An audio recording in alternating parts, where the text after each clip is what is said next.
शुक्लाम्बरधरं विष्णुं शशिवर्णं चतुर्भुजं प्रसन्नवदनं ध्याये सर्वविघ्नोपशान्तये। सकना भवते सकनो भुनक्ते सकवीर्यं करवावहै तेजस्विनावधीतमस्तु मा विद्विषावहै।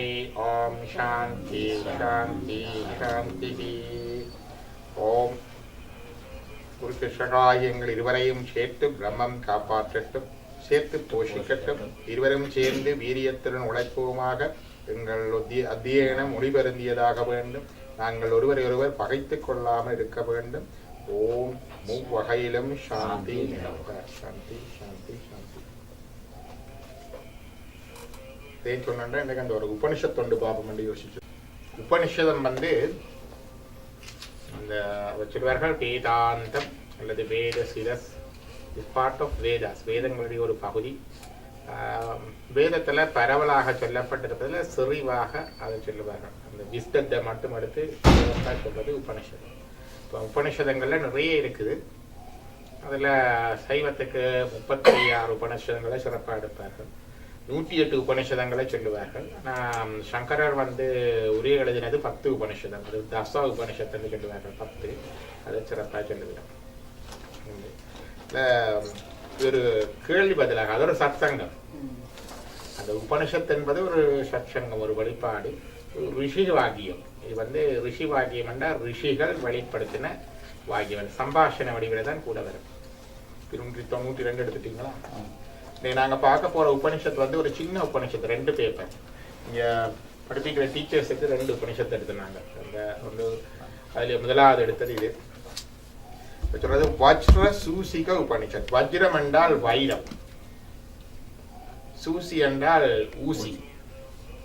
நேர சூசிகை என்று சொல்ற ஞாபகம் இருக்குல்ல, என்றால் அந்த கடிகார முள் இருக்கிறபடினால சூசி என்றால் முள்ளு. வஜ்ர சூசி என்றால் அந்த வைரத்தாலான ஊசி. அது என்ன செய்யுது? அதை கிழிக்குது. ஊசியே கிழிக்கும். இது வைரத்தாலான ஊசி. அப்ப அஞ்ஞானத்தை கிழிக்கும். வைரத்தை வெட்டுறதுக்கு வேறு ஒன்றும் இல்லை. வைரத்தால் தான் வெட்டுகிறது. Most powerful.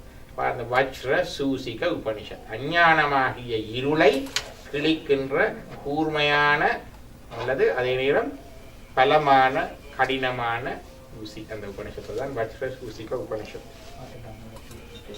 இது சாம வேதத்துல வருது.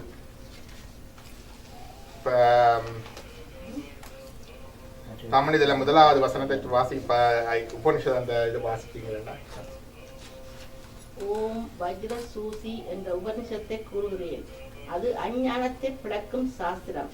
ஞானமில்லாதவர்களுக்கு தூஷணமாகவும் ஞானக்கண் படைத்தவர்களுக்கு பூஷணமாகவும் விளங்குவது அது. இப்படித்தான் விளங்குது. தூஷணத்துக்கு எதிர்ச்சொல் என்ன?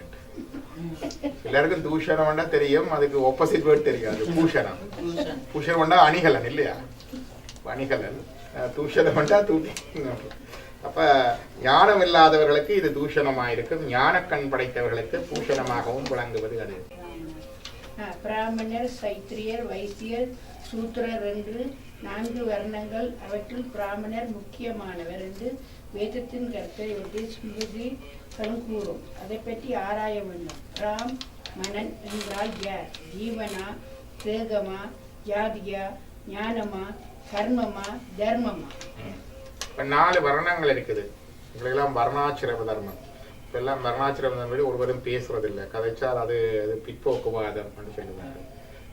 அது ஏதோ ஜாதியை பற்றி பேசுறதுன்னு சொல்லி. வர்ணாசிரம தர்மம் பகவத்கீதையில பகவான் கிருஷ்ணர் சொன்னது வர்ணாசிரம தர்மம். சத்யசாய் பாபாட்டை கூட கேட்கணும் வர்ணாசிரம தர்மத்தை சொன்னார். அது இதுக்கு தேவை சொன்னார் கேட்டா, இந்த பத்திய சாப்பாடு இருக்குத்தானே, அந்த ரெகுலேஷன், டயட் ரெஸ்ட்ரிக்ஷன், அதெல்லாம் வியாதி இருக்கும் வரைக்கும் அந்த பத்திய சாப்பாடு தேவை. அதை ஃபாலோ பண்ணத்தான் வேணும். வியாதி தீர்ந்த பிறகு விருந்து சாப்பாடு சாப்பிடலாம். அதுக்காக எல்லாருக்கும் விருந்து கொடுக்க முடியாது. அது என்ன தீமை அளிக்கிறது. இது பாபாவுடைய விளக்கம். அந்த வர்ணாசிரம தர்மம். வர்ணாசிரம தர்மத்தை பல பேர் விளங்கி கொள்றதில்லை. புதிய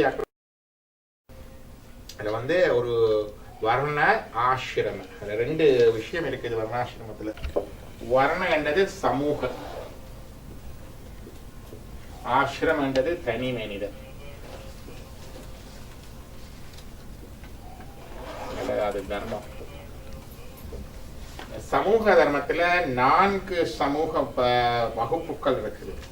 அதுதான் ஒன்று பிராமண, மற்றது சத்திரியன், அதாவது வைசியர், 4வது சூத்திரன். சொல்லுவார்கள் இன்டலெக்சுவல் கிளாஸ்.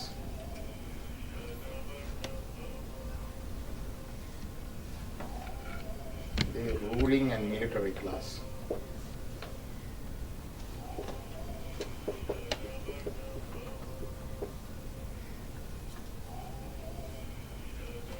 ஆயிஷா வந்து trading, production and distribution class.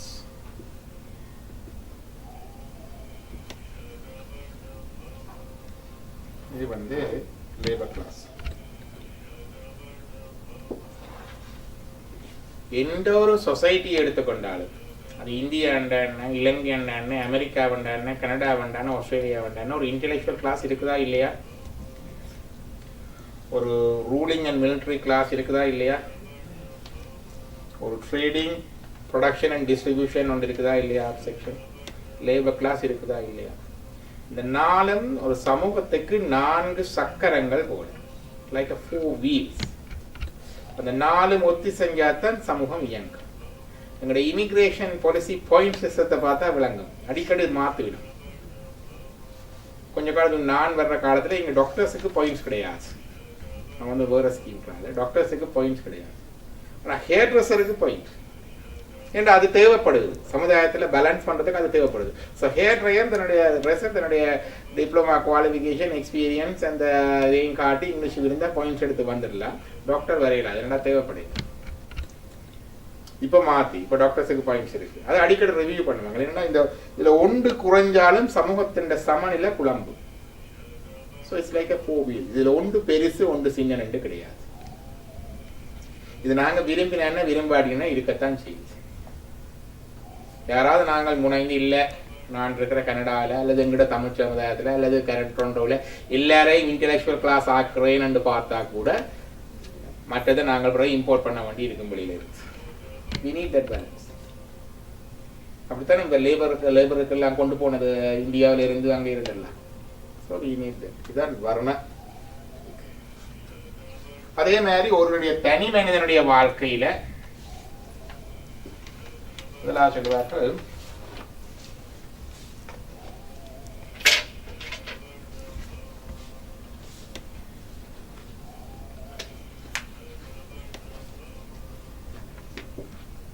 பிரம்மச்சரியம் அல்லது ஸ்டூடெண்ட் லைஃப். ரெண்டாவது கிரகஸ்தம்.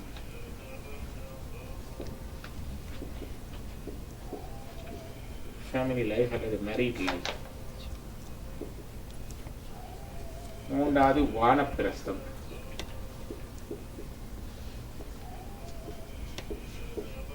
அது ரிட்டையர்ட் லைஃப். நாலாவது சன்னியாசம்.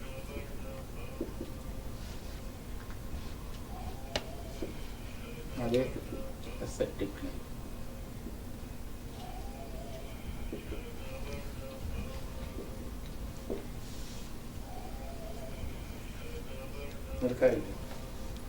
இந்த சமூகத்துல இந்த 4 வகையை விட 5வது கிளாஸ் வந்து போடலாமா?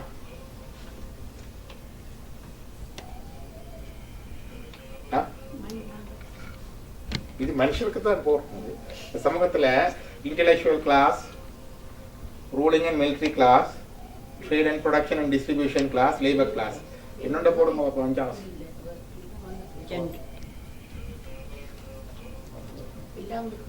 ஒரு தனி மனிதன் லைஃப்ல இந்த 4 விட வேற ஒன்று சொல்லுங்க பாப்போம். Student life, you are depending on your parents, family or society, putting the foundation years. These are the foundation years. The student life தான் சொல்றது foundation years.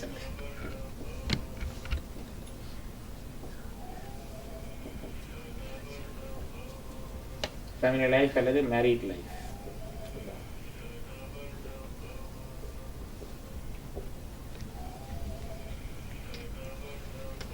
ரிட்டையர்ட் லைஃப் வந்து இது ஸ்பிரிச்சுவலி ஃபோக்கஸ் லைஃப்.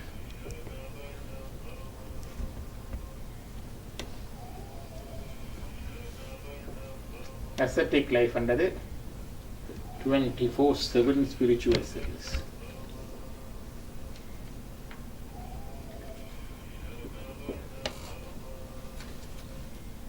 ஒரு தனி மனித வாழ்க்கையில இதை விட வேற ஏதாவது வருமா?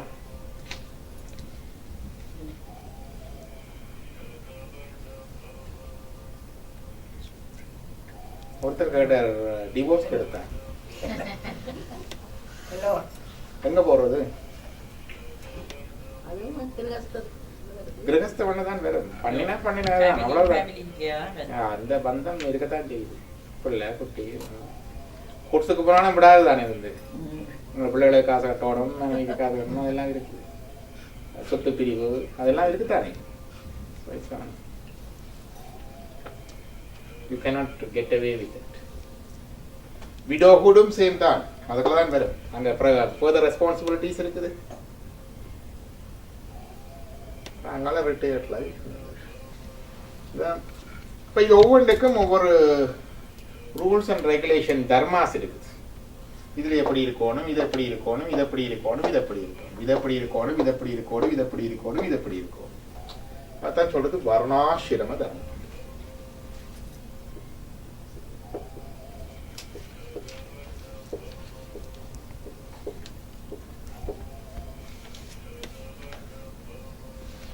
இது இருக்குது, ஒன்று ஒரு தடவை உருவாக்கி.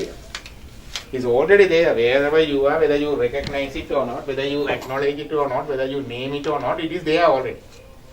Each and every society.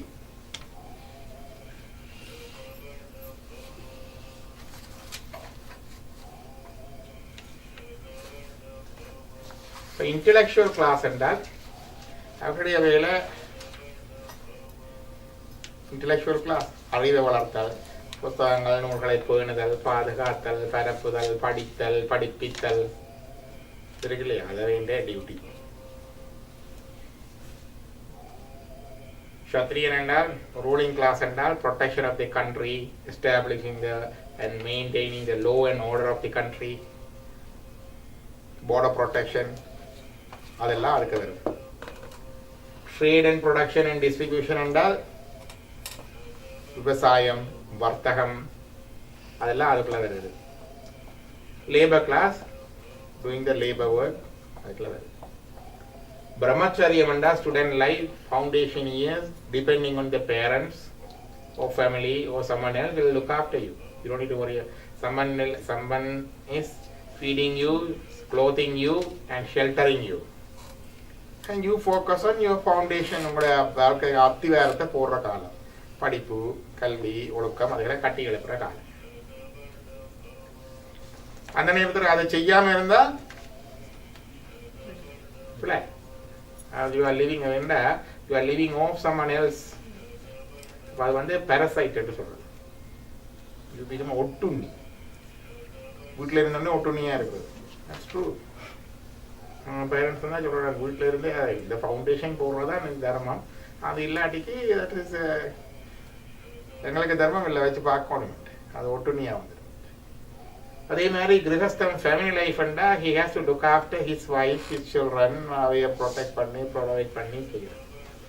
Retired லைஃப்ல you just detach from your family, more focus on social service and spiritual service in the temple, societies. அதுகளுக்கு ஊர்ல அந்த காலத்துல இந்த சங்கங்கள் எல்லாம் சின்ன வயசுல இருக்கிறார்கள் இருக்கிறது குறைவு. பாத்தீங்கன்னா ரிட்டையர்ட் பீப்புள் தான் இருக்கிறாங்க கோயில்ல, சங்கங்கள்ல. அதுதான் அதுக்கு தான் டைமும் இருக்குது, எக்ஸ்பீரியன்ஸும் இருக்குது. they have their attitude. So மாதிரி அந்த பவருக்கு கண்டுபிடிக்கிறது குறைவு. ascetic life, if you have a call and commitment to do the 24/7 and you give up everything and 24/7 spiritual service. இந்த மாதிரி சண்டே மட்டும் யூனிஃபார்ம் போட்டு கொண்டு வராங்க கிடையாது, 24/7. அதான் அந்த இது புரியுது. இந்த வர்ணாசிரம தர்மமும் 3 மட்டங்கள்லே நடக்கும். அதை சொன்ன நான் உங்களுக்கு சனாதன தர்மமும் வர்ணாசிரம தர்மம் எல்லாம் ஒன்றேதான் இருக்குது. இந்த சனாதன தர்மத்துல முதலாவது உலக தர்மம்.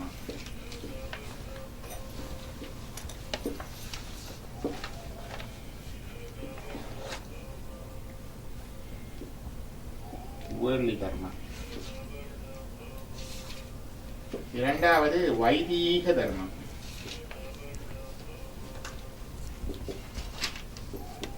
இது வந்து வேதிக் தர்மம்.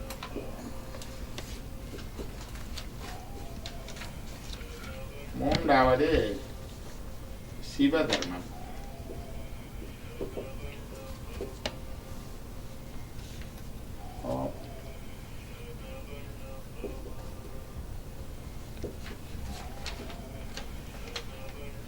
இது செல்ஃப் சென்டர்ட். இது centered around others.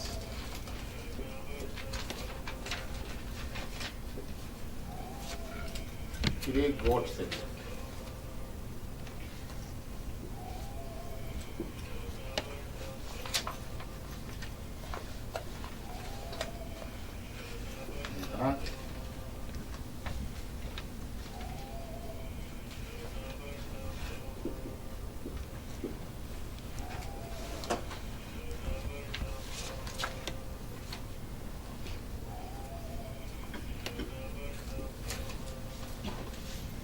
இதெல்லாம் சேர்த்துதான் சனாதன தர்மம். இந்த தர்மத்துல உலக தர்மம் என்றது வேர்ல்ட்லி தர்மம். It's a must for everyone. Everyone has to do that. It's like a traffic laws. Drive பண்ணிக்க இப்படிதான் டிரைவ் பண்ண வேணும், ஸ்டாப் சைன் நிற்கணும், பிரேக் போட வேணும், observe the rules and regulations. இந்த உலக தர்மத்துக்கு கார்டியன் வந்து government through police and forces அதெல்லாம் இருக்கு. கவர்மெண்ட் டெமோக்ராட்டிக் கண்ட்ரீஸ்ல it's part of the responsibility as to elect the right person, to நம்மளோட laws, constitution changing and the political right exercise பண்றது அதெல்லாம் அதுக்குள்ள வரும். that's worldly dharma. இது என்னத்துக்கு தேவை? இது வந்து centered around me. நான் என்னுடைய மனசு, என்னுடைய பிள்ளைகள், என்னுடைய ஊர், என்னுடைய நாடு, என்னுடைய மக்கள், என்னுடைய பாடசாலை, என்னுடைய கோயில், என்னுடைய சமபடி செல்ஃப் சென்டர்ட். அதுகள் சுமூகமா இயங்குறதுக்காக. பல பேர் சொல்லுவார்கள் சமயம் வந்து அது வந்து பாமர மக்களை சும்மா ஒரு பயப்படுத்தி வச்சு ஒரு சமூகம் ஒரு சுமூகமா இயங்குறதுக்காக சொல்ற ஒரு வாக்காடு இருக்கிறது. அது மட்டும்தான் இல்லை, அதுவும் ஒரு நோக்கம். அது இதோட போயிடும். உலக தர்மம், இந்த உலக தர்மத்துக்கு அடிப்படையா இருக்கிற நூல்களைத்தான் ஸ்மிருதிகள் என்று சொல்லுவோம். ஸ்மிருதிகள், இந்த வேர்டோட வருது, இதுல பாருங்க ஸ்மிருதிகள் என்ற வேர்டு வருது. இதுக்கு 18 ஸ்மிருதிஸ் இருக்குது. இன்றைக்கு இருக்கிற லோ புக்ஸ் எல்லாமே இந்த ஸ்மிருதிகள்ல இருந்து பொரோ பண்ணப்பட்டு வந்தது.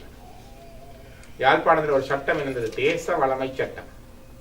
இந்த தேச வளமை சட்டத்தை வந்து அந்த வளமையா இருந்த சட்டத்தை ஒல்லாந்தர் காலத்துல இந்த கோர்ட் முதலிமார வச்சு அதை எழுதினார். wrote it down. Very refined laws. You see certain things very refined. Or 2 examples. ஒரு வேலி இருக்குது, யாழ்ப்பாணத்தில் வேலி கண்ட பெரிய கமன். இங்கே ஒரு மாமரம் இருக்குது, கொப்பு இங்கால வந்து இருக்குது. இங்காலி வீட்டுக்காரர் அந்த மாங்காயை பிடுங்கலாமா பிடுங்க கூடாதா? அடுத்த வீட்டுக்காரர் ஏனென்றால் அது உண்டு. இங்கால ஒரு பனமரம் இருக்குது, நல்ல ஒரு இலிப்ப வேம்பு வந்துட்டுது. அதுல இலிப்பங்கொட்டி எடுக்கலாமா எடுக்கப்படாதா? இலிப்பங்கொட்டி எடுக்கலாம், மாம்பழம் எடுக்கப்படாது. ஏன்? இல்ல இல்ல பிடுங்கலாம், அது பிடுங்கிறதும் செய்யலாம். அதுதான் இதை சொல்லுவார்கள், வான் பெயர் செய் பெயர். தானே ஒருவர் நட்டு தண்ணி ஊற்றி வளர்த்த பயிர் அது வேலி தாண்டி அடுத்தவனுக்கு கெட்டு போனாலும் அடுத்த வீட்டுக்காரருக்கு அதுல உரிமை இல்லை. ஏன்னா இங்கால இருக்கிறவர் தான் தண்ணி ஊற்றினவர். அப்ப இந்த மரத்து கெட்டால் வரை இவர் அங்காளி கிளை கொடுக்கலாம், அடுத்த வீட்டுக்காரர் ஆயப்படாது, அவருக்கு பங்கு இல்லை. இந்த மரம் வெட்டினாலும் கொப்பும் அவருக்கு பங்கு இல்லை. தானா வளருது, ஒரு வேம்பு, ஒரு இலிப்ப, ஒரு பெனை தானா வளருது. அங்காளி பக்கம் கொப்பு போகுது, அவருக்கு அந்த ப்ரொடியூஸ்ல அவருக்கு பலன் உண்டு. ஏனென்றா அது வான் பயிர், வானத்துல இருந்து மழை வந்து எவ்வளவு ஒரு ரிஃபைன்ட் இல்லையா? இப்ப இங்க இருக்கிறதுக்கு கணவன் மனைவி இருக்கிறான். அந்த தேசவளம் சட்டத்துல எல்லா பாசிபிலிட்டியும் இருக்கு. நீங்க நினைக்கிற மாதிரி இப்ப அப்ப எழுதிருக்கலையே உறவுகள், பிரிவுகள், சண்டைகள், சச்சரவுகள் அது எல்லாத்தையும் போட்டிருக்கு. இப்ப கணவன் மனைவியா இருந்து போட்டு 2 பேர் பிரிகிறார்கள். சொத்து எப்படி போகும்? இப்ப பாதி 50-50 போகுது. இப்ப நான் கேட்கிறேன் கேட்டா ஒருவர் வந்து திருமணம் செய்கிறார். திருமணம் செய்யறதுக்கு முதலே அவர் தனிப்பட்ட முறையில இங்க எல்லாம் தேடி கொண்டு வந்து ஒரு வீடும் பண்ணி இது பண்ணிட்டார். இப்ப ஒரு புதுக்கு ஒரு ஆள் வாரா, ஏதோ எங்கட இதுல பேசி செய்து வச்சுட்டோம். 1 மாசம் வந்து இருந்து போட்டா அவ சொல்லி போட்டா வேண்டாம் போட்டு விட்டுட்டு போறா. போனால் அவவுக்கு அந்த சொத்திலே பங்கு உண்டா இல்லையா? இப்ப இருக்கு 50%. அவர் தானா ஏர்ன் பண்ணி இருந்தாலும் 50%. அது மட்டும் இல்ல, இப்ப ஒருத்தர் இருக்கிறார், அவருடைய தகப்பனாருடைய பெயரால ஒரு சொத்து சேர்ந்து இருக்குது, முதுசம். அவர் கல்யாணம் கட்டிக்கிட்டார். வந்தவ 1 மாதம் 2 மாதத்துல வேண்டாமன்னுட்டு போறா. அவவுக்கு பங்கு உண்டா இல்லையா? உண்டு. அவருக்கு தானே இது ஒரு இப்ப கிட்ட அவன் செத்தானே ஓயில் கான் ஒருத்தன், என்ன பேரு டைசன், என்ன பேர் உண்டு, old man. He died. He was very 70s or 80s. He married a young girl, ஒரு மடலோட. மணி பண்ணி போட்டு அவர் போயிட்டார். And அவருடைய வில்லின் படி பிறகு she contested in the courts and she was entitled to 50%. But they got into settlement out of the courts. It's law, current law. இங்க அப்படித்தான் இருக்கு. இது நியாயமா இருக்குதா நியாயம் இல்லாம இருக்குதா? இப்ப யாழ்ப்பாண சட்டத்துல அங்கேயும் அப்பவே இருந்தது விவாகரத்துல எல்லாம் இருக்குது. அந்த யாழ்ப்பாணத்து இதுல என்ன சொல்லி தேச வளமை சட்டத்துல இருக்குது. இப்படித்தான் ஒருவருக்கு வந்து தன்னுடைய முதுசமண்டு இருக்குது, அதாவது அவருடைய தாய் தந்தையனால கிடைத்த சொத்து இருக்குது. அதோட அவர் கல்யாணத்துக்கு முன்னரும் உழைத்து தேடின சொத்தொண்டு இருக்குது, கல்யாணத்துக்கு பின்னரும் உழைத்து தேடின சொத்தொண்டு இருக்குது. அப்ப சொல்வார்கள் முதிசம் தேடிய தேட்டம். முதிசம் என்றதே பரம்பரையா வாரது. தேடிய தேட்டம் ஏர்ன் ப்ராப்பர்ட்டி. இந்த தேடிய தேட்டத்திலையும் விவாகத்துக்கு முன்னர் தேடிய தேட்டம், விவாகத்துக்கு பின்னர் தேடிய தேட்டம் இருக்கு. கல்யாணம் கட்டி 1 நாள் ஜீவிக்கிறாவோ, 1 வருஷம் ஜீவிக்கிறாவோ, 10 வருஷம் ஜீவிக்கிறாவோ, பிரிஞ்சு போகக்குள்ள சொத்துல பங்குண்டு, பாதி பங்குண்டு. எந்த சொத்துல? முதுசத்துல பங்கு கிடையாது. ஏன்னா she has no right. முதுசம் வந்து ancestral property அப்படியே போறது. தேடிய தேட்டத்தில் திருமணத்துக்கு முன்னர் இவர் தேடிய தேட்டத்திலே அவருக்கு பங்கு கிடையாது. Because she has no contribution. திருமணத்துக்கு பின்னால் அவர் தேடிய தேட்டத்துக்கு அவர் வீட்டில் இருந்தாலும் because she is there, because of her support and help, he earned that money. She has 50% right. This is தேச வளமை சட்டம். இது ரிஃபைன் லோ, கனடியன் லோவா, அமெரிக்கன் லோவா, இங்கிலீஷ் லோவா, தேச வளமை சட்டமா? தேச வளமை சட்டத்துக்கு அடிப்படையா இருந்ததெல்லாம் ஸ்மிருதிஸ் எல்லாம். இந்தியாவில நார்த் இந்தியாவில முஸ்லீம்ஸ் வந்து எல்லாம் வழக்கிழந்து போக இங்க வந்து இந்த பாக்கெட்ஸ் வந்து அப்படியே தமிழ் தூய தமிழ் இருந்தது தானே, அதே மாதிரி இதுக்கும் ப்ரிசர்வ். அந்த ரிஃபைன் ஃபார்ம்ஸ் இருக்குது. அது சட்டம், அது ஸ்மிருதி நூல். இந்த சட்டங்களுக்கு கவர்மெண்ட் அது சொல்லியாச்சு. இது செல்ஃப் சென்டர்ட். இது நின்ன மையமாக கொண்டதுல இருந்து மற்றவைய முன்னுக்கு வச்சு செய்கிற தர்மம் தான் வைதீக தர்மம், வேதங்கள்ல சொல்லப்பட்ட தர்மம். Serve others. இல்லையா? அப்ப முதலாவது தர்மத்தை சொல்லுவார்கள் யாழ்ப்பாண தமிழ்ல, மற்றவைக்கு பிரச்சனை இல்லாம வாழவும். 2வது சொல்லுவார்கள் யாழ்ப்பாண தமிழ்ல, மற்றவைக்கு பிரியோஷனமா வாழவும். பாபா சொல்லுவார் help ever hurt never. Help ever என்றது 2வது வைதிக தர்மம், மற்றவர்களுக்கு உதவி செய்ய வேண்டும் அல்ல. ஹர்ட் நெவர் என்றது முதலாவது தர்மம், உலக தர்மம். ஒருத்தருக்கும் பிரச்சனை இல்லாம வாழவும். முதலாவது தர்மம் மஸ்ட், எல்லாரும் கட்டாயம் செய்ய வேண்டும். ஹெல்ப் பண்ணாட்டி ஒரு தினம் வந்து கேட்க போறாங்களா, ஏன் ஹெல்ப் பண்ணலையாண்டு கேட்கல. இப்ப 2வது தர்மம் தான் சாய்ஸ். விருப்பம் வேண்டா செய்யலாம். ஆனா வேதங்கள் சொல்லுது, எங்கட வேதம் மட்டும் இல்ல, பைபிள் சொல்லுது, குர்ஆன் சொல்லுது, திரிவிடகம் சொல்லுது, எல்லாமே சொல்லுது. செய், மற்றவைக்கு உதவி செய், மற்றவனுக்கு சேவை செய், அதெல்லாம் சொல்லுது. அது வந்து அதுதான் அவ்வையார் சொன்னார், அறம் செய்ய விரும்பு. It's a choice. முதலாவது மஸ்ட், 2வது சாய்ஸ். முதலாவதுக்கு கார்டியன் வந்து கவர்மெண்ட். பிரச்சனைப்பட்டா லோயர் நோட்டீஸ் வரும், போலீஸ்காரன் வருவான், சட்டம் வந்து கதவை தட்டும், மறியலையும் கொண்டே போட்டுடுவான் இல்லையாமா? 2வது தர்மத்துக்கு யார் கார்டியன்? தர்மம் செய்யாட்டி யாராவது வந்து கேட்க போயினமா? அதுக்கு ஜம தர்மராஜன். தர்மனுக்கு இருப்பார். அதுக்குதான் அவருக்கு இந்த தர்மத்துக்கு தான் அவர் கிங். அதான் ஜம தர்மராஜன். ஜமன் என்று வச்சிருக்கலாமே, ஜம தர்மராஜன் என்று வச்சது. Is holding the multiple departments. அவருக்கு லார்ட் ஆஃப் தி லவுடியாக்கா கொடுக்க போறாங்க.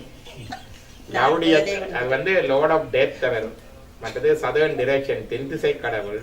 மற்றது head of the department of the hell, நரகலோகங்களுக்கு அவர் தான் அதிபதி. இப்படிக்கான விஷயங்கள் அவருக்கு. அவர் வந்து இந்த தர்மத்துக்கும் அவர் தான் அதிபதி. இந்த ரெண்டாவது தான் எங்களுக்கு பாவம் புண்ணியம். ரோட்ல டிராபிக் லோடுக்கும் படி ஓடுறதால எங்களுக்கு ஏதாவது பாவம் புண்ணியம் கிடைக்குதா? நேரத்துக்கு டேக்ஸ் கட்டுறதால எங்களுக்கு ஏதாவது பாவம் புண்ணியம் கிடைக்குதா? அது நோமலா எல்லாரும் செய்த சுமூகமா இயங்குறதுக்கு அது உலக தர்மம். இந்த ரெண்டாவது தர்மத்துக்கு கார்டியனா இருக்கிறது யம தர்மராஜா. மற்றவர்களுக்கு உதவி செய்கிறதால எங்களுக்கு பாவம், மற்றவர்களுக்கு உபத்திரவம் செய்கிறதால எங்களுக்கு மற்றவர்களுக்கு உபகாரம் செய்கிறதால எங்களுக்கு புண்ணியம், மற்றவர்களுக்கு உபத்திரவம் செய்கிறதால பாவம். புண்ணிய பாவங்கள் செய்யறது இதெல்லாம் நாங்கள் ஒவ்வொரு நாளும் செய்கிறது. எங்களுடைய அந்த கரணம் சைக்கிக் ஃபேக்கல்டிஸ்ல இது டீப்பா இருக்குது. எங்களுக்கு எல்லாம் கான்சியஸ் மைண்ட் இருக்குது, புத்தி இருக்குது. அதுக்காக சப்கான்சியஸ் ஆழ்மனது என்று சைக்காலஜி சொல்றாங்க. ஆழ்மனதுக்கு ஆழமா அல்ட்ரா கான்சியஸ் சித்தம் இருக்குது. இந்த புத்தி தத்துவம் இந்த சித்தத்துல ஒவ்வொரு நாளும் நாங்கள் செய்கின்ற நல்லது கெட்டது எல்லாம் கம்ப்யூட்டர் சிப்ல பதிவு செய்து வச்சிருக்கிற மாதிரி எல்லாம் அது இந்த பிறவி மட்டும் இல்ல, பல பிறவிகள்ல செய்ததெல்லாம் அங்க இருக்குது. இப்ப இங்க இருந்து அங்க போனா ஜமதர்மராஜாட்ட இந்த நியாய தீர்ப்பு இருக்கு. எல்லா சமயத்திலயும் நியாய தீர்ப்பு சொல்லி இருக்குதானே. விவிலிய வேதம் சொல்லுது, இஸ்லாமிய வேதம் சொல்லுது. அவங்க கடைசி நேரத்தில் ஒரு எழுப்பி செய்கிறேன்னு சொல்லுவேன். ஒரு கொஞ்சம் கொஞ்சம் வித்தியாசம். அங்க போனோடனே எங்களுக்கு சித்திரகுப்தனர் இருப்பார். அவர் தான் இந்த கணக்கெல்லாம் வைக்கிறது. அவர் இந்த கம்ப்யூட்டர் சிப்பை இப்படி கொண்டே கனெக்ட் பண்ற மாதிரி இப்படி போட்டு வருவார். படம் பிரிஞ்ச மாதிரி எல்லாம் தெரியும். அங்க ஜமன் இருந்து நரகம், சுவர்க்கம், தண்டனை இதெல்லாம் இது இம்பார்ட்டன் என்னன்னு கேட்டா, எங்களுடைய ஒரு உபனிஷத்துக்கு பேர் கட உபனிஷத். கடோபனிஷத்தை சொன்னது வந்து நசிகேதன். நசிகேதன் இங்கே இருந்து யமலோகத்துக்கு தான் போறான். அங்கதான் போய் காவல் இருக்கிறான். அப்ப அந்த உபனிஷதம் இம்பார்ட்டன்ட். அப்ப அது யமனுடைய காலத்துல அது அங்க போகுது. அது ரெண்டாவது தர்மம். நல்ல கர்மம் செய்தால் எங்களுக்கு புண்ணியம் கிடைக்கும். புண்ணியம் கிடைச்சால் வாழ்க்கையில நல்லது நடக்கும். சிலவர்கள் தீடும் நன்றும் பிறர் தர வேற. இன்னொருத்தர் செய்து எனக்கு வாரையில நல்லோட அம்மா வந்து அழுதா. நல்ல குவாலிஃபிகேஷன், நல்ல இது, கவர்மெண்ட் செக்டர் நல்லா வேலை செய்கிறா. ஆனா வேலையில ப்ரமோஷன்ல அவங்க டிஸ்கிரிமினேட் பண்றாங்க. அவருக்கு வருத்தம். இங்க வந்து குவாலிஃபிகேஷன் வரை வேலை கிடைக்கிறதே கஷ்டம். இங்க வந்து ஒரு கவர்மெண்ட் ஜாப் இருக்குது, பென்ஷனபிள் ஜாப், வேலையில விகிற பிரச்சனை இல்லை. சிவசிவாண்டு இதுலயே சந்தோஷமா என்ஜாய் பண்ணிட்டு போவாங்க. இது அவங்க என்ன கவனிக்கையில இதுக்கு இதண்டையில கீழே ஜூனியரா இருந்தவங்க, குவாலிஃபை முடிஞ்சவங்க எல்லாரும் ப்ரொமோஷன் எடுத்துக்கொண்டு போறாங்க, 100,000 ஜாப்புக்கு போறாங்கன்னு நாங்கள் கண்ணீர் வடிச்சு இருக்கிறதையும் அனுபவிக்க போறோம் இல்லையா? இது நன்றும் பிறர் தர வருதுதான் சொல்றது. முந்தி கொடுத்து வச்சிருக்கோம். புண்ணியம் முந்தி கொடுத்து வச்சிருந்தா தானே வரும். அதான் கொடுத்து வச்சோன்னு சொல்றாங்க. தமிழ்ல நிறைய இருக்கு கொடுத்து வச்சது. இப்ப கொடுத்து வச்சா வரும், இல்லாட்டி வராது. அப்ப அது புண்ணியம் செய்தா அது வரும். நல்ல மனைவி, நல்ல வாழ்க்கை, நல்ல பதவி, நல்ல வருமானம், பதவி, இதுகள் எல்லாம் ஆளவானது. என்ன நல்லா செய்தா எக்ஸசைஸ் செய்தா எக்ஸஸ் வந்து அடுத்த பிறப்புக்கு வரும். அடுத்த பிறப்புல போய் நல்ல குடியில பிறக்கிறது, பிறக்கைக்கே சில எக்ஸ்ட்ரா டேலண்ட்ஸோட பிறக்கிறது, புத்திக்கு உரிமை, அழகு, சில பிள்ளை விளையாட்டுல கட்டித்தனம், சில பிள்ளை டான்ஸ்ல கட்டித்தனம், எல்லாம் வருது தானே. அது அப்படி வரும். இன்னும் அதீதமா இருந்துச்சுன்னா சொர்க்கத்துக்கு போகும். அதான் அந்த ரெண்டாவது. இந்த புண்ணியங்களால இந்த சேவையால எங்களுக்கு ஆன்ம லாபம் கிடையாது. மோட்சம் டிரெக்டா வராது, இன்டிரெக்டா இருக்கிறது வேற. இட் ஹெல்ப்ஸ், பட் அது இல்லை. இப்போ ஆன்ம தர்மா என்னன்னு கேட்டால் இந்த முதலாவது செல்ஃப் சென்டர்ட்ல இருந்து சென்டர்டோட அதர்ஸ்ல இருந்து அடுத்தது காட் சென்டர்ட் தர்மா, இறையை மையமாக கொண்ட தர்மா, focused on God. அந்த தர்மாவினாலதான் ஆன்ம விடுதலை, ஸ்பிரிச்சுவல் லிபரேஷன் பாசிபிள். சொல்லுவார்கள் சிவ தர்மா, சிவ புண்ணியம், காட் சென்டர்ட் தர்மா. இதைத்தான் சைவத்திலே சொல்லுவார்கள் சரியை, உடம்பால செய்கிறது, கிரியை உடம்பாலை மனத்தாலையும் செய்கிறது, யோகம் மனதால செய்கிறது, ஞானம் அடுத்த நிலையில வரும். இந்த சரியகிரிய யோக ஞானத்துல அரசாங்கத்துக்காக செய்யறோமா, மற்றவர்களுக்கு செய்யறோமா? இறைவனுக்கு தான் செய்யணும். இதைத்தான் பகவத்கீதையில கிருஷ்ணா சொன்னார். பக்தி யோகம், கர்ம யோகம், ஞான யோகம். அவர் அதே தான் சொன்னார். இதுதான் சரியை கிரியை யோகை கோட் சென்டர் தர்மா. இதால தான் பாசிபிள். இதுக்கு யார் கார்டியன்? கடவுள் தான். அதான். அந்த புண்ணியத்துக்கும் சிவ புண்ணியத்துக்கும் என்ன வித்தியாசம்? அந்த ரெண்டாவது புண்ணியத்துக்கு சொல்லுவார்கள் பசு புண்ணியம். பசு என்றா மற்ற உயிர்கள், மற்ற உயிர்களுக்கு செய்கிற புண்ணியம் தான் பசு புண்ணியம். இது சிவ புண்ணியம். ரெண்டுக்கும் என்ன வித்தியாசம் என்றா, பசு புண்ணியம் வந்து ட்ராவலர் செக் மாதிரி, கிரெடிட் கார்டு மாதிரி ட்ராவலர் செக் மாதிரி அந்த அமௌண்ட் முடிஞ்சோன்னே சரி எக்ஸாஸ்டட். இது வந்து never get exhausted. இது அப்படியே இருக்கும். அது permanent deposit. never get depleted. அனுபவிக்க குறையும்ன்றது கிடையாது. இது ஒவ்வொரு பிறவியா செய்ய செய்ய செய்ய செய்ய சேர்த்து வச்சு கடைசியாக ஞானத்துல கொண்டு வந்து இறைவனிடம் சேர்க்கும். அதுக்கு முடிவு கிடையாது. இறப்பில்லாத புண்ணியம் என்று சொல்லுவார்கள். Undying charities. மற்றது டையிங் சேரிட்டிஸ். அது எக்ஸ்போஸ்டட் ஆகும். இது அன்எக்ஸ்போஸ்ட். இது விளங்கிச்சு தானே. இந்த வர்ணாசிரம தர்மம் அந்த ஆசிரம தர்மமும் இந்த 3 நிலையிலே செல்லலாம். ஒரு பிராமணன் ஒருவன் அவனுக்கு என்ன தர்மம்? கற்றல் கற்பித்தல் தானே. தானே படிச்சு தானே நல்லா வந்து தானே கற்பித்து தன்னைத்தானே பார்த்து தன் குடும்பத்தை பார்த்து தண்டியாக்களை பார்த்து கொண்டு இருக்கலாம். ஒரு படம் பண்ணிச்சு நண்பன். அது ஒரு கரெக்டர் இருப்பார். தானே படிச்சு கொண்டிருப்பார். வந்து இல்லையா காமெடி கரெக்டர் மாதிரி. அந்த மாதிரி அது தானே படிச்சு கொண்டு இருந்தால் அது அப்படி ஒன்று. அது ஒன்று. தான் படிக்கிறதோட இது மற்றவைக்கும் பிரயோசனப்பட வேணும் என்று 4 பேருக்கு அதை தெரிஞ்சதை சொல்லி கொடுத்து செய்தியை பரப்பி அந்த அறிவை பரப்புற தொழில இருந்தால் அது 2வது தர்மம், வைதிக. இதை இறை தொண்டாக நினைச்சு இறைவனுக்கு அர்ப்பணமாக செய்தால் சிவதர்மம். ஒரு அரசன் தண்டவாள நாட்டை பார்த்து கொண்டு டேக்ஸை வேண்டி தண்டை இதை பார்த்துக்கொண்டு கவர்மெண்ட் தண்டை இதை பார்த்து கொண்டு இருக்கல. அது ஒன்று. இப்ப சிலது அப்படி இல்லை. இங்க இருந்து அங்கதான் போகுது. சொல்றாங்க பென்ஷன் ஃபண்டே குறைஞ்சு போச்சாதான். ஃபண்ட் இந்த பென்ஷன் ஃபண்ட் எல்லாம் அங்க இருந்து அங்க அளவு அங்க இருந்து அளவு எங்க போறதுன்னு முடிச்சிருக்காங்க. சிலர்கள் போறது எங்க வருதுன்னு தெரியாது. ஹெல்த்துக்கு எக்ஸ்ட்ரா டேக்ஸ் வர்றோம், அதுல இருந்து எக்ஸ்ட்ரா என்ன வருதுன்னு தெரியாது. அப்படி அது அதை பட்டம் பார்த்துட்டு போகலாம். அது உண்டு. அல்லது ரோட்டை போட்டு மக்களை போட்டு போக்குவரத்தை வச்சு செய்து சர்வீஸ் இருக்குல்ல கவர்மெண்ட்டுக்கு. இப்போ டிடிசி ஒரு சர்வீஸ். ஹவுசிங் என்ன கார்பரேஷன்ல not a single unit house was built for the last 25 years. Do you believe it? ஒரு வீடு கூட ஹவுசிங் கார்பரேஷன்ல புதுக்க கட்டையில 25 வருஷத்துக்கு மேல. பாப்புலேஷன் எவ்வளவு கூடி இருக்கு. So government is not centered around the அந்த இது போகுது. அதே மாதிரி இப்ப எல்லாம் புது ரயில்வே லைன் போடுறதோ, முந்தின வேற ரயில்வே லைன் போடுறதெல்லாம் போடுறது மெனக்கிட மாட்டாங்க. ரயில்வே லைன் போடுறது ஒரு டிடிசி லைன் எக்ஸ்டெண்ட் பண்றேன்னா மிக கஷ்டமான விஷயம். இழுபடுது. அதுல இது செய்யறதா செய்ய அந்த விதமான மக்களுக்கு பிரயோசனமான வேலைகளை செய்தா அது 2வது லெவல் தர்மம். அது இறை சேவையா செய்து இறைவனுக்கு செய்யறதான் இந்த பணியாண்டு செய்தா அது சிவதர்மம். அதே மாதிரி வியாபாரம் செய்யறவன் தண்டை புக்கட்ட தண்டை வீட்டை நிரப்புறதுக்கு செய்தான்டா சரி, அது உலக தர்மம். அட்லீஸ்ட் கலப்படம் செய்யாம இருக்கிறான், பதுக்காம கலப்படம் செய்யாம செய்யறான். ஆனா தண்டபாடன் தானுமே தனக்கு மட்டும் சேர்த்துக்கொண்டு மற்றவர்களையும் தர்மமா நினைச்சு நியாய விலை பங்கீடு அதுகளை செய்தான்டா அது உலக தர்மம். இறை தர்மமாக இறைவனை மையமாக வச்சு செய்தான் என்றால் அது இறை தர்மம். இதுல 3வது நிலைக்கு உதாரணம் சொல்லுங்க. தொழில் செய்கிற ஒருத்தன் வந்து அந்த தொழிலை வந்து சிவ தர்மமாக செய்து நாங்கள் செய்கிற தொழிலோட வந்துட்டு நாங்கள் சம்பளம் பெறுறோம். சிவதர்மம் செய்யறது என்னென்றால் கொண்டு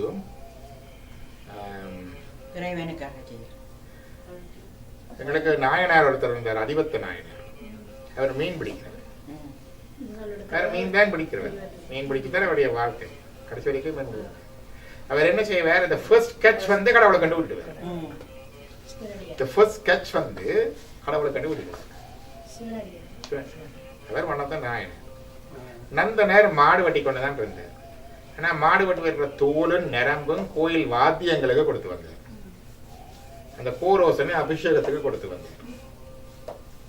அது நந்த நேருடைய ஊர்ல எங்களுக்கு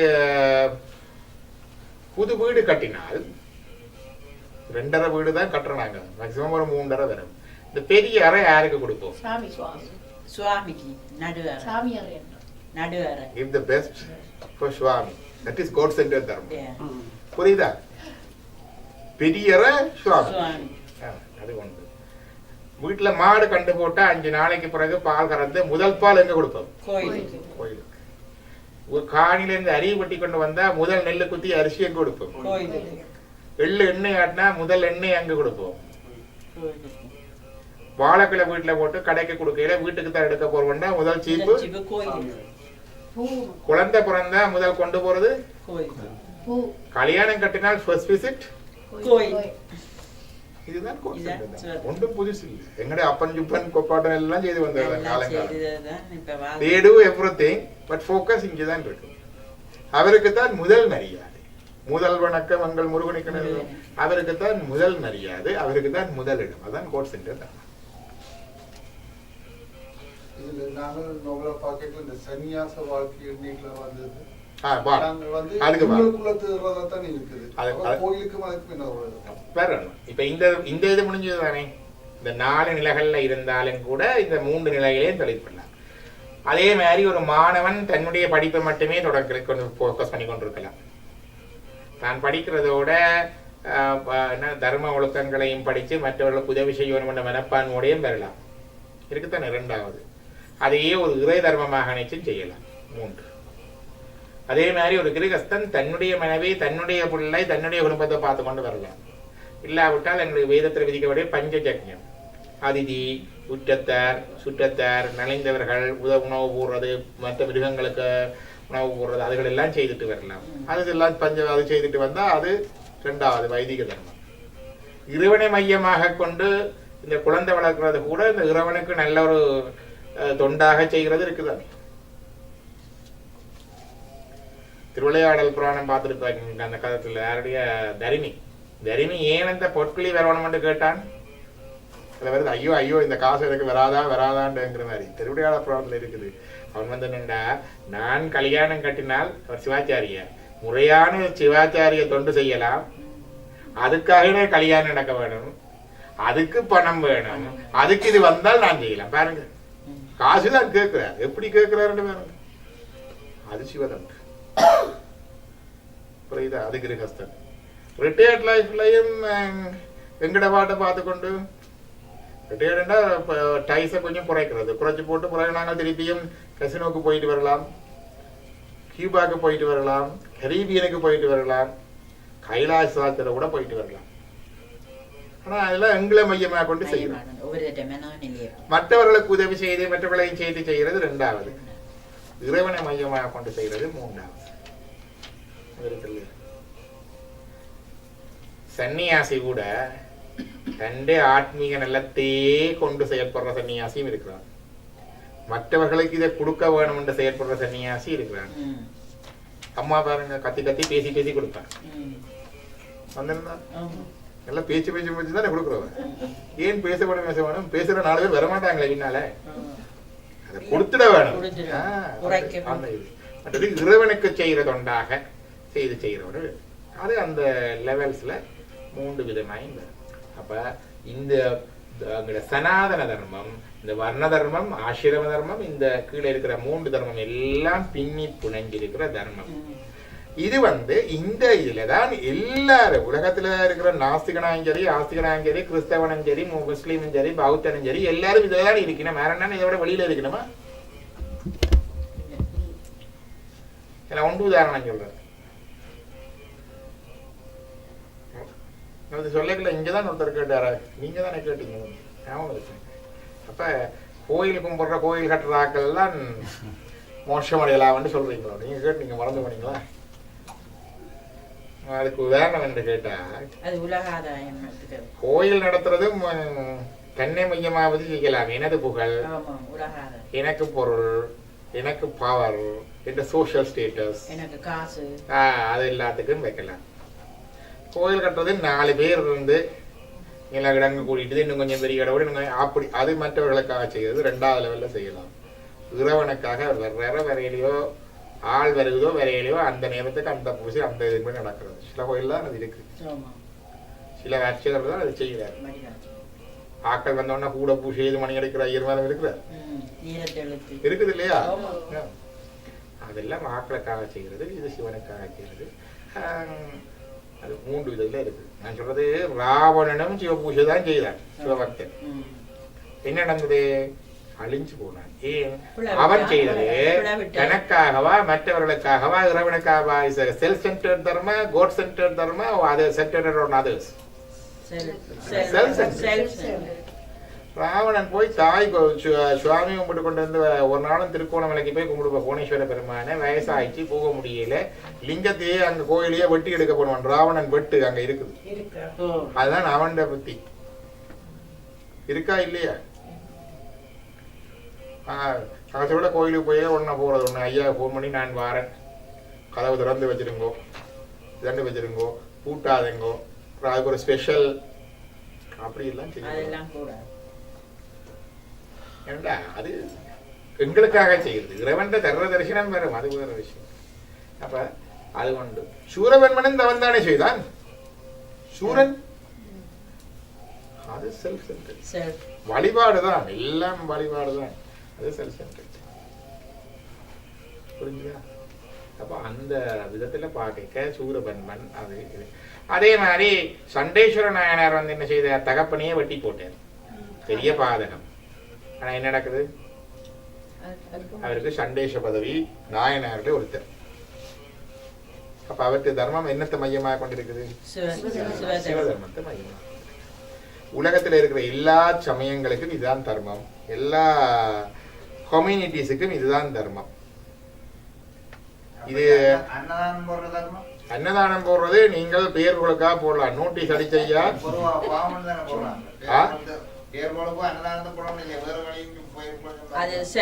இல்ல அன்னதானத்திலையும் கூட பத்திரிகையில கொடுத்து நோட்டீஸ் அடிச்சு இதென்று போடுறது இருக்குது.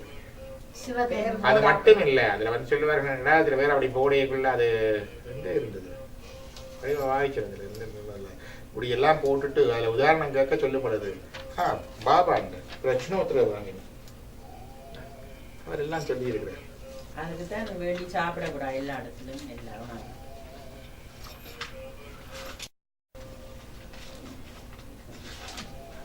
அதாவது அன்னதானம் செய்யக்குள்ளையும் கூட அதுல வந்து மிக்ஸ்ர தர்மம் என்று சொல்றாரு. எல்லாம் கலந்து போச்சு, கொஞ்சம் நல்லதோட கெட்டதும் கலந்து போச்சு. அப்ப அதுக்கு உதாரணம் கேட்க அவர் சொல்றார், இப்படித்தான் அன்னதானம் செய்ய போறது, ஆனா அங்க போய் இப்படி ஏதாவது தேவையில்லாத விஷயங்களை செய்துடுறது. அதை சொல்றது மிக்ஸ்ர தர்மம்.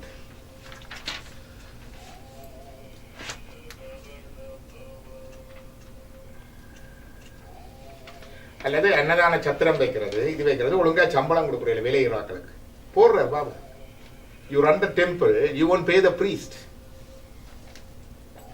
இருக்கு இல்லையா? ஒழுங்கா பே பண்ண மாட்டாங்க, இருந்து வச்சு வேலை வாங்குறது, இந்த காலவே இருந்து பொழுது விடும் வரைக்கும் அதுகள் எல்லாம் இந்த இதுக்குள்ள வருது.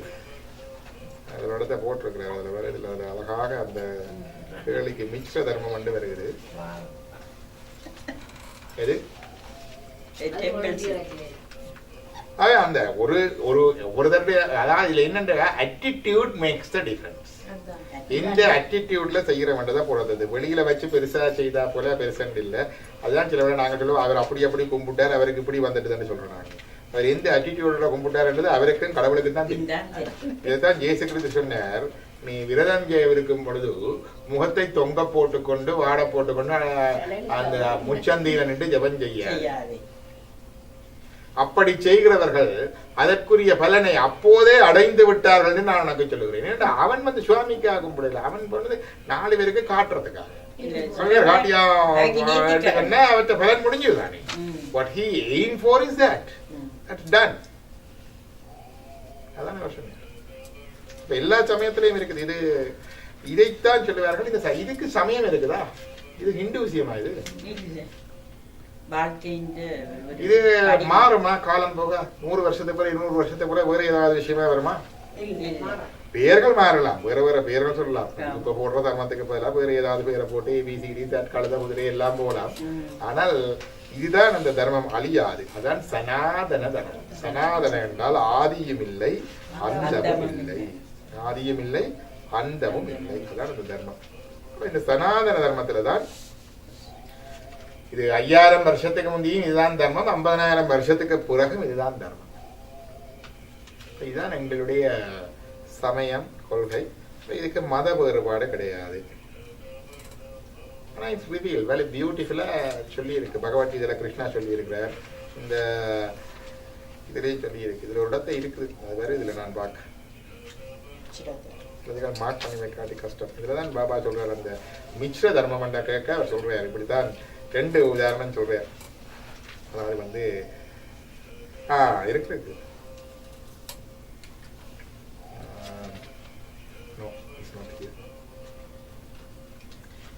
அப்ப இதை புரிஞ்சுதா வர்ணாசிரம தர்மம். அப்ப இதுதான் இந்த ஆசிரமத்துல இதுல வந்தது. 4 வர்ணங்களை பற்றி இவர் சொல்றேன். அப்ப பிராமணன் ஏன், அதுதான் கேள்வி. ஹூ இஸ் பிராமணா என்பதுதான் இதில் இருக்கிற கேள்வி. whether it comes by the birth, whether it comes by his deeds, whether it comes by his charities, whether it comes by his knowledge, whether it comes by his wisdom. அதுதான் கேள்வி.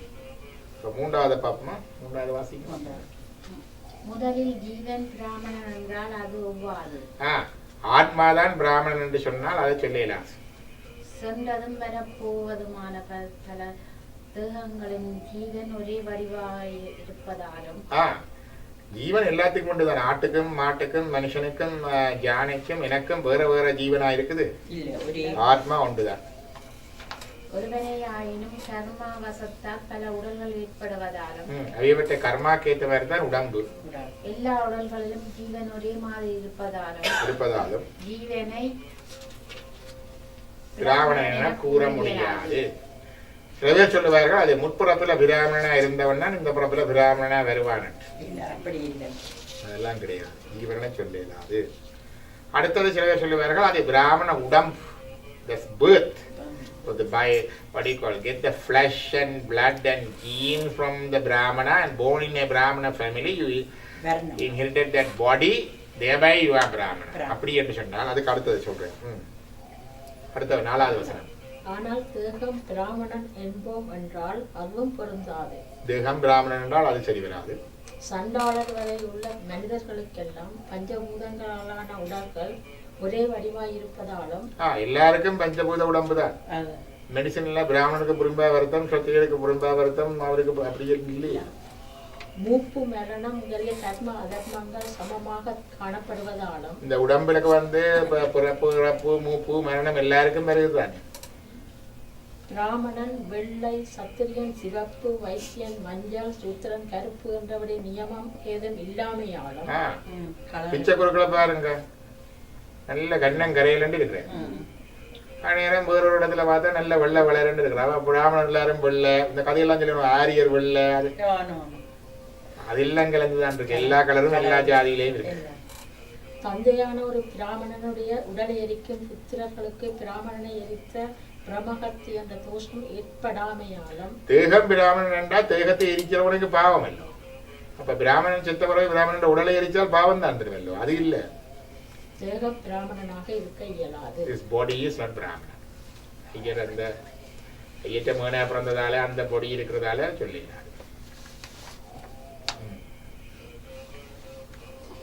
ஆனால் ஜாதியால் பிராமணனோ என்றால் அதுவும் இல்லை. ஜாதியாலையும் இல்லை. பிற ஜாதி ஜந்துக்களிலும் அநேக ஜாதிகளில் பல மகரிஷிகள் தோன்றியிருக்கின்றனர். ருஷ்ய சிருங்கர் மானிடம் பிறந்தவர். என்று சொல்றது. கௌசிகர் தற்பையில் தோன்றியவர். தற்ப புல்லு. ஜாம்புகர் நரியிடம் பிறந்தவர். வால்மீகி புத்தியினின்று உதித்தவர். புற்று புற்று என்றுதான் புற்று. வியாசர் செம்படவ பெண்ணுக்கு பிறந்தவர். மச்சகந்தி என்ற பெயர் வியாசருடைய தாயாருக்கு பெயர் மச்சகந்தி. மச்சவண்டா மீன், மீன் நாறிக்கொண்டே இருக்கும். பராசர முனிவர் தான் சேர்ந்து அது வந்தது. அந்த பராசர முனிவர் இந்த கங்கைக்கரையில தகப்பனார் வந்து மீனவ அவர் சாப்பிட்டு கொண்டிருக்கிறார். இவர் வந்து அந்த படகு ஆறு கடக்கிறதுக்கு படகு கேட்கிறார். அவர் சாப்பிட்டு கொண்டிருந்தால மகளை அனுப்புறார், நீ கொண்டே விட்டுட்டு வா ரிஷிதானி. அவர் போற வழியில பார்த்தால் அந்த நேரன் ஜாதக முகூர்த்தம் நல்லா இருந்தது. அப்ப அவர் சொன்னா, இந்த நேரம் ஒரு பெண்ணை கூடினால் பிறக்கிற குழந்தை உலக நன்மைக்காக சொல்லுவார்கள். 4 சதுர்யுகம் இருக்குத்தானே, ஒவ்வொரு துபாபர யுகத்திலேயும் வியாசர் வருவார். ஒவ்வொரு வியாசர் வருவேன் திருப்பி அது தர்மம், அது ஒவ்வொரு திருப்பி வாங்க. அப்ப வியாசர் பிறக்க வேண்டிய இதுக்கு இது சேர வேணும். அப்ப அவர் என்ன செய்யறாருன்னா, வியாசருக்கு பேர், இந்த வியாசருக்கு பேர் துவைபாயன வியாசர். துபி என்றால் 2, துவைபாயனம் என்றால் அந்த கங்கைக்கு இடையிலேயும் 2 சின்ன அந்த திட்டுகள் இருக்குங்க தீவு. அப்ப 2 தீவு, அந்த 2 தீவுக்கு இடையில வடிவா யோசிச்சு பாருங்க. பராசர முனிவர் போறார், ஆற்றில கூட்டிக் கொண்டு போறார். அப்ப இந்த காலம் அப்படி இருந்தது. இந்த முனிவருக்கு மூட் வந்துட்டு தெரியாது, அது இருந்தது. இப்ப இந்த கரையில இருந்து பார்த்தாலும் தெரியும், அந்த கரையில இருந்து பார்த்தாலும் தெரியும். இப்ப 2 எஸ்கேப் பண்றா, 2 தீபம், 2 சின்ன திட்டி புஷஸ் இருக்குது. அந்த 2க்கும் இடையில போட் போய் அங்கதான் அவளை கூடுறேன். கூடைக்குள்ள ப்ரீநீட்டல் அக்ரிமெண்ட் இருக்குல்ல, கல்யாணம் கட்டுறதுக்கு வந்து அக்ரிமெண்ட் இருக்குதானே. என்னென்ன அக்ரிமெண்ட்? அவளுக்கு மீன் வாசனை உடம்புல இருந்து தனக்காக செய்தாலும் தெரியாது, அவளை பரிமள கந்தி ஆக்கினார். உடம்புல இருந்து நேச்சுரலாகவே சுகந்த வாசனை தரப்படும் பெண்ணாக மாத்தினால் அதுக்கு பிறகு அவருடைய பேர் பரிமளகந்தி. 2வது, he released her from all the maternal obligations. குழந்தை பிறந்தோடனே தானே எல்லாம் பொறுப்படுக்கிறேன்னு சொல்லிடுறா. அவ ஒரு நாள் வியாசரை வளர்க்கையில. 3வது, he assured her virginity again, அது அவருடைய தபசால. அது 3. 4வது, he blessed her with a good future life. She became a queen. அதான் சத்தியவன். இல்ல அது மகாபாரதத்துல இல்லை. மகாபாரதத்துல வாரா அந்த சந்தன மகாராஜாவை கல்யாணம் செய்யும் சத்யதேவா. அப்ப அந்த இதுக்கு வாரா. அப்ப அந்த குயினா வாரா, அவ்வளவும் பிளஸ் பண்ணி இந்த அக்ரிமெண்ட் கொடுத்து தான் அவ செய்யறேன். அப்படி பிறந்தவர் தான் வியாசர். அப்படியேதான் அந்த வியாசர் செம்பட பொண்ணு பிறந்தது. கௌதமர் முயலிடம் பிறந்தவர், வசிட்டர் ஊர்வசியிடம் பிறந்தவர், அகஸ்தியர் குடும்பத்தில் தோன்றியவர், கும்பம் குடமுனி என்று சொல்றது, கும்பத்தில் தோன்றியவர் என்றெல்லாம் கேள்விப்படுகின்றோம். இம்மாதிரி பிறவி இல்லாமலேயே ஆதியில் ஞான பிரகாசம் அடைந்த ரிஷிகள் பலர் இருக்கின்றனர். ஆகையால் ஜாதியால் பிராமணன் என்பது ஒவ்வாது. பிராமணன் சொல்ற காயத்ரி மந்திரத்தை சொன்ன விஸ்வாமித்திரரே பிராமணர் இல்லை, சத்திரியன். சோ ஜாதியால பிராமணன் சொல்லலாம்.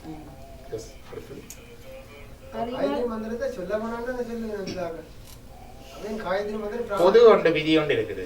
இப்ப என்னன்னு கேட்டால், எங்களுக்கு இந்த பஞ்சாட்சரமே 5 எழுத்து மந்திரம் காலம பின்னீரம் 108 சொல்றதே இன்னும் கஷ்டமா இருக்குது. காயத்ரி மந்திரம் இவ்வளவு 4 வரி, இந்த 4 வரியை 108 சொல்ல சொல்ல இவ்வளவு கஷ்டமா இருக்கு. இருக்கா இல்லையா? இது மந்திரம் வந்து சண்டை பிடிச்சு எடுக்கிறது இல்லை, அது குருவோட இருந்து வேற வேணும். ஒரு குரு வந்து காயத்ரி மந்திரம் தந்தா சொல்லுங்க, தராம தேடி பிடிச்சி சொல்லுமா. காயத்ரி மந்திரத்தை கொண்டா, காயத்ரி மந்திரத்தை கொண்டாண்டு ஐயாட்ட போய் சொல்லிடுமா எனக்கு இந்த மந்திரத்தை தான் அந்த மந்திரத்தை தான். அது அந்த நிலை வரைக்கும் அது வேற மந்திரம் உங்களை தேடி வர வேணும், நீங்க மந்திரத்தை தேடி போற வேண்டிய இல்லை. அப்ப அது ஒன்று. 2, அடுத்த கமிட்மெண்ட் வேணும். இது நாட் அவர் ரைட்ஸ். உங்களுக்கு காயத்ரி வேணுமெண்டா சொல்லுங்க. நீங்க எனக்கு அஷ்யூ பண்ணீங்களாண்டா, காலையில மாலையில அந்த சந்தியாவந்தனம் செய்து காயத்ரி மந்திரம் 108 தரம் சொல்லுவீங்களன்னு சொன்னால் காயத்ரி மந்திரம் சொல்லலாம். அதான் தேவை. மந்திரத்தை எடுத்து போட்டு சொல்லாம இருந்தா என்ன செய்யறது? அதுதான் எடுக்கிறது பிரச்சனை இல்லை. You have to practise. Minimum minimum 108 இல்ல, 108 இல்ல, 108 பேயா மினிமம். 6 மணி நேரம் வந்து அதை விட குறைச்சி சொல்லி இருக்கிறாரு, அது வேற விஷயம். அதை சொன்னா அதை விட குறைச்சு போடுவீங்க நீங்க சொல்றீங்க. 108 பேயா மினிமம். ஆக்சுவலி கேட்டால் நாங்கள் ஒரு நாளைக்கு 21,600 தரம் சுவாசிக்கிறோம். ஒரு நிமிஷத்துக்கு 15 அவரேஜ் சுவாசம். ஒரு நாளைக்கு 24 மணி நேரத்துல 21,600. காலையில 10,800 தடவை சுவாசம் போகுது, இரவுக்கு 10,800. இந்த ஒரு மூச்சு 100க்கு ஒரு மூச்சு எடுத்து அந்த ஒரு மந்திரம். காலையில ஒரு 108, மாலையில ஒரு 108. அந்த எண்ணன் பகல மஞ்சு பதம் சொல்லி என்று சொல்றது. அதுதான் பேர் மினிமம். இப்ப கிருஷ்ணா வந்து சொன்னார், பத்திரம் புஷ்பம் பலம் தோயம். எனக்கு பழம் அண்டான, இலை அண்டான, பூ அண்டான, தண்ணி அண்டான தாண்டா. எல்லா கோயிலும் எல்லாத்தையும் எடுத்து கூட அதை மட்டும் கொடுத்தா காணுமா? That is a bare minimum. ஒன்றுமில்லாட்டி அதென்றாலும் தாப்பான்னு கேட்டார். அதுக்காக அதையே கொடுத்து கொண்டு இருக்கிறதா? நான் சக்கரை பொக்கையும் நல்ல பாயாசம் வச்சு கொண்டு கிருஷ்ணா தண்ணி தானே கட்டு கொண்டு வச்சு கொண்டு இருக்கிறோம். அதே மாதிரி இந்த மந்திரத்திலேயும் மினிமம் தான். என்னுடைய குருவை இப்போ இதுக்கு 3வது முறை 4வது முறை சந்திக்க ஒரு கேட்டார். ஒரு நாளைக்கு 10,000 சொல்லுவியான்னு கேட்டார். 10,000.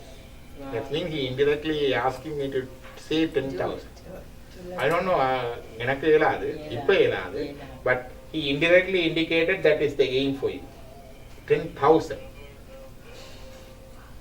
நடக்க இருக்க என்று சொல்லிக்கொண்டே இருக்க வேண்டும். The whole day you have to Whole say day it. சொல்லிக்கொண்டே 10,000 வரும். காயத்ரி வந்துருமா whole day இப்ப 21,600 தானே மூச்சு. இப்ப நித்திர கொள்ற நேரம் போக, இம்பார்ட்டன்ட் வேலை செய்யற நேரம் போக, மிச்சம் எல்லாம் மனதுக்குள்ள போய்கொண்டு இருந்தா தான் 10,000 வரும். It's a half day work. So it's a starting point தான் அது. டாக்டர் 10 நிமிஷம் 108 சொல்லலாம். 10 சரி 10 நிமிஷம் 108 வந்து நிமிஷம் இருக்குது. சிலது கவுண்ட் பண்றேன். இப்ப வெளியில போய்க்கல நாங்க கவுண்ட் பண்ண மாட்டோம். வீட்டுல இருந்து ஜெபம் பண்ணிக்க இத கவுண்ட் பண்றோம். மற்றபடி மற்ற இடங்கள்ல கவுண்ட் பண்றேன் தான். சொல்லிக்கொண்டே கவுண்ட்லெஸ் தான் வந்து டே மினிமம் 108 கவுண்ட் பண்றது. காஞ்சி பெரியவர் எல்லாம் பெய்யல அவர் கவுண்டிங் கொண்டு செய்வார். அவர் வைக்க வேற மந்திரங்களும் இருக்குத்தானே இந்த இது உருத்திராட்சமாலைன்றது இருக்குது. அது அதுலயே எத்திரியோ வர பண்ணுவினம். குங்குமம் இருக்கு இல்லையா, இந்த குங்குமம் அந்த குழம்பு மாதிரி இருக்கும். அதை தொட்டு ஒரு பொட்டு வைப்பாரு. 1,000 அந்த அதுவே இந்த கணக்கு இருக்கு தானே. அது முடிஞ்சா மற்றது முடிஞ்சா மற்றது ஒன்று மற்றது முடிஞ்சா மற்றது ஒன்று அப்படியே ஒன்று ஒன்று இருக்கு. இப்போ இதில் வச்சிருக்கிறோம் நாங்கள். இப்போ ஒருக்கா செய்தா எங்களுக்கு இதுக்குள்ள ஒரு ரவுண்ட் வரும். இதுக்கு பின்னால இப்படி ஒன்று வச்சிருக்கிறோம். இங்க இங்கால ஒன்று இருக்குது. இப்போ இது வந்து இப்படி கீழே இழுத்துக்கிட்டா இருக்குதானே. அப்ப அதுல ஒன்று மேல வந்துச்சுன்னா 108 முடிஞ்சுச்சு. இப்படி வந்தா 208 முடிஞ்சுச்சு. இங்கன்னா 308 முடிஞ்சுச்சு. இங்கன்னா 408 முடிஞ்சுச்சு. 5 முடிஞ்சுச்சு. 6 முடிஞ்சுச்சு. அப்படிதான் பாருங்க. அந்த சைட்ல அந்த கமிட்மெண்ட் அந்த இது இருந்தா போதும். அது வேற வரும். அதுக்காக அவர் சொல்றாரு ஏன் நான் சொல்லப்படாது இல்லை, எல்லாரும் சொல்லலாம். அதுல இது இல்லை, அது எக்ஸப்ஷன்ஸ் இருக்குது. சும்மா எல்லாருக்கும் வாங்கொண்டு கொடுத்து விட்டா எல்லாரும் போய் பண்ணி கொண்டு போய் சும்மா இருக்கிறாங்க. இன்றைக்கு இதுல சிவலிங்கம் எல்லாருக்கும் தாரனோட பூஜை செய்யறதுக்கு அது விக்கிரகம் தாரண்டா எல்லாரும் பண்ணி கொண்டு போகணும். எல்லாரும் பூஜை செய்யணுமா?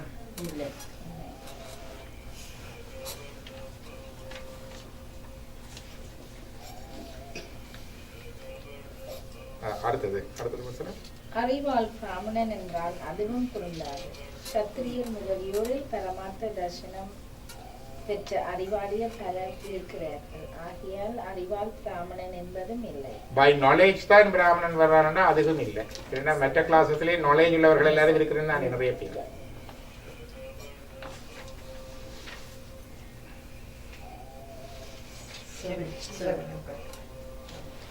கர்மத்தால் பிராமணன் என்றால் அதுவும் இல்லை.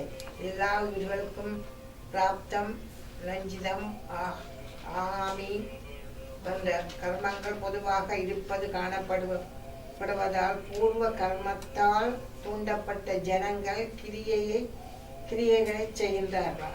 ஆகியால் கர்மத்தாலும் பிராமணன் இல்லை. ஒருவன் இப்ப செய்யற கர்மங்களால முந்தி செய்த கர்மங்களால பிராமணனா வந்துட்டாருன்னா அப்படி என்று இல்லை. எல்லாருக்கும் கர்மா இருக்குது. ஆகாமியம், சங்கீதம், பிராரத்தம். பிராரத்தம் கொண்டு வந்த ஊழ்வினை அனுபவிச்சே தீர வேணும். ஆகாமியம் அனுபவிக்க வந்த இடத்துல நாளும் தேடிக்கொண்டிருக்கிறோம். அது ஆகாமியம். அங்க ஒரு மூட்டை இருக்குது, ஸ்டாக் கொண்டு இருக்குது, பழசு கொண்டு வரவே அங்க கிடக்குது. அது சங்கீதம். இந்த மூன்றும் எல்லாருக்கும் இருக்குது. ஆகவே கர்மாவால ஒருவன் பிராமணன் என்று சொல்ல முடியாது. அடுத்தது தார்மீகன் பிராமணனோ என்றால் அதுவும் இல்லை. சஸ்திரியர் முதலியோரின் பொன்னை தான தர்மத்தில் வழங்கியவர்கள் பல பேர் இருக்கிறார்கள். ஆகியால் தார்மீகன் பிராமணன் என்பதும் பொருந்தாது. தர்மத்தால by charities and doing the good deeds ஒருவன் வந்து வர்றான்னு சொன்னா அதுவும் பொருந்தாது. ஏனென்றா மற்ற ஆக்களையும் செய்திருக்கணும். அப்படியானால் யார்தான் பிராமணன் என்றால் எவனொருவன் இரண்டற்ற சச்சிதானந்த ஸ்வரூபனாயும் ஜாதி, குணம், கிரியை அற்றதும், பிறப்பு முதலிய 6 அலைகளற்றதும், மாறும் 6 நிலைகளற்றதும், தோஷங்கள் அனைத்தும் இல்லாததும், சத்தியம், ஞானம், ஆனந்தம், அனந்தம் என்ற ஸ்வரூபமுடையதும் தான் நிர்விகல்பமாயும் எல்லா கற்பனைகளுக்கும் ஆதாரமாயும் எல்லா உயிர்களுக்கும் உள்ளே நின்று இயக்குவதாயும் ஆகாயத்தைப் போல் உள்ளும் வெளியும் வியாபித்து பிளவுபடாமல் ஆனந்த வடிவாயும் மனதில் கெட்டாததாயும் அனுபவத்தால் மட்டும் அறியக்கூடியதாயும் அபரோஷமாய் பிரகாசிப்பதாயும் உள்ள ஆத்மா வடிவினாயும் கருத்தார்த்தனாய் விருப்பு வெறுப்பு முதலிய தோஷமற்றவனாயும் சமம் தமம் முதலியவற்றுடன் கூடி மாச்சரியம் ஆசை மோகம் முதலியவை நீங்கியவனாயும் இடம்பம் அகங்காரம் முதலியவற்றால் தொடப்படாதவனாயும் முத்தலட்சணம் வாய்ந்தவன் எவனோ அவனே பிராமணன் என்பது ஸ்மிருதி. ஸ்ருதி என்பது வேதம், ஸ்மிருதி என்பது நான் சொன்ன சட்ட புத்தகங்கள், அந்த இது மனுஸ்மிருதி, அதுகள் புராண இதிகாசங்களின் முடிவான கருத்து. இத ஒரு வசனம் இவன் பிராமணன் முடிவாக இந்த ஆத்மா, அந்த இறைவன், அந்த பிரகாசம், அந்த இயல்பு, அந்த சத்தியம், அந்த ஆனந்தம், அந்த முடிவில்லாத தன்மை, அதோடு ஒன்று இருப்பவன், அகங்காரம் டாம்பிகம் இல்லாமல் அதில் ஒன்று ரெண்டற்ற நிலையில அந்த ஆத்ம ஞானம் அனுபவத்துல கைவரப்பெற்றவன் எவனோ அவன்தான் பிராமணன். கையில இருக்கிற நெல்லிக்கனி மாதிரி. இதுதான் வேதங்கள் சொல்லுது, ஸ்மிருதிகள் சொல்லுது, புராணங்கள் சொல்லுது, இதிகாசங்களின் முடிவான கருத்து. இதற்கு புறம்பாக பிராமண தன்மை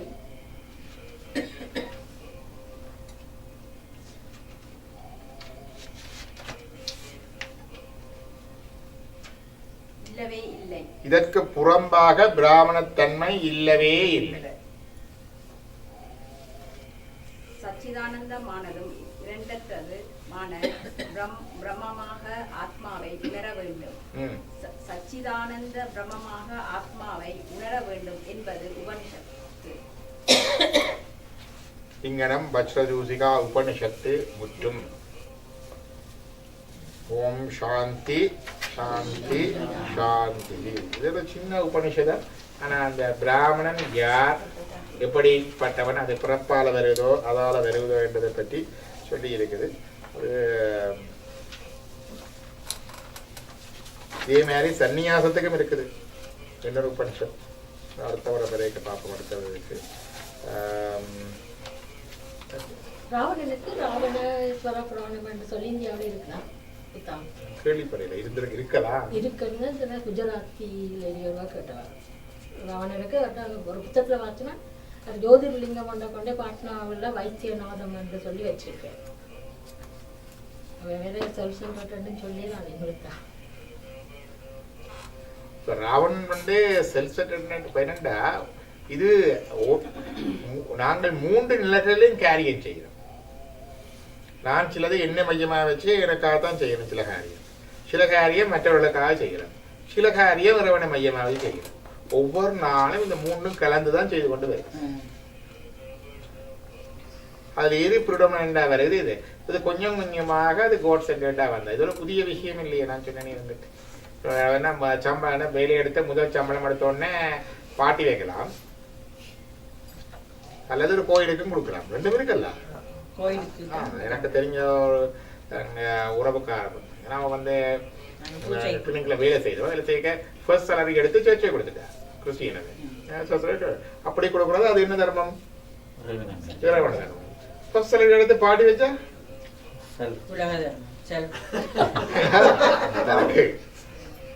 ரெண்டும் வித்தியாசம் இருக்கு. இன்னைக்கு அந்த இதுல திருமணம் புதுக்க திருமணம் முடிச்சதுதான் அதுல இருந்து அந்த பிள்ளை தாயதேப்படி அணிங்க 2 பேரும் இந்த தண்ணியில ஒரு மாடு வேண்டி கொடுக்க வேணும். தங்களுடைய இதால ஒரு மாடு வேண்டி கொடுக்கணும் அந்த கல்யாணத்துக்கு. இது வச்சுக்கொண்டு நாங்கள் இன்னொரு எக்ஸ்ட்ரா பார்ட்டி வைப்போம், இல்லை இன்னொரு எக்ஸ்ட்ரா வஜெண்ட் ஒரு ஹால், இன்னொரு டெக்கரேஷன் இன்னொன்று இது போட்டால் அது எந்த இது? அதுவும் தர்மம் தானே, அநியாயம் இல்லை. அடுத்தவண்டி அடிச்சு கொடுத்தா தானே அநியாயம். அது உலக தர்மம், அதால புண்ணியம் கிடையாது. இது இன்னொருத்தருக்கு உபவேதம் செய்யணும் போறது வைதிக தர்மம். உலக தர்மம் செய்யறது இறைவனை செய்த அப்படி நெச்சு செய்தார். இது உலக தர்மத்துக்கு இன்னொரு உதாரணம். இயேசு கிறிஸ்துவ கேட்கணும். அவர் கொஞ்சம் ரிபல்லியன் இந்த கிங்டம் ஆஃப் தி காட் அதெல்லாம் சொல்ல வாங்கிட்டார்.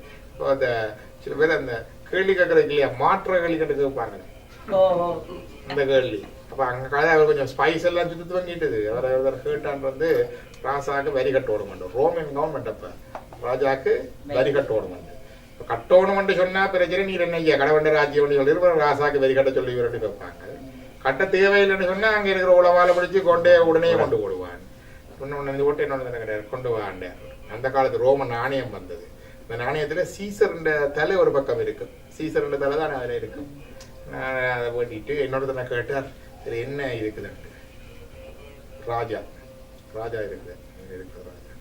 உடனே சொன்னார் ராஜனுடையதை ராஜனுக்கும் தேவனுடையதை தேவனுக்கும் கொடுங்கள். ராஜனுடையதை ராஜனுக்கும் தேவனுடையதை தேவனுக்கும் கொடுங்கள். உலக தர்மத்தை மதியுங்க, அது ராஜாக்கு அதை செய்யுங்க. சிவனுடைய தர்மத்தை சிவனுக்கு செய்யும். Don't combine. அதுல கருத்து கேட்டா டாக்ஸை இவேட் பண்ணி சிவபுண்ணியம் செய்யணும் இல்லை. You pay your taxes regularly and you do your சிவபுண்ணியம். உலகலாம் உணர்ந்தோதற்கரியவன் நிலவுலாவியன் நீர்மலிவேணியன் அழகில் சோதியன் அம்பலத்தாடுவான் மலர் நிலம்படி வாழ்த்தி வணங்குவான். திருச்சிற்றம்பலம்.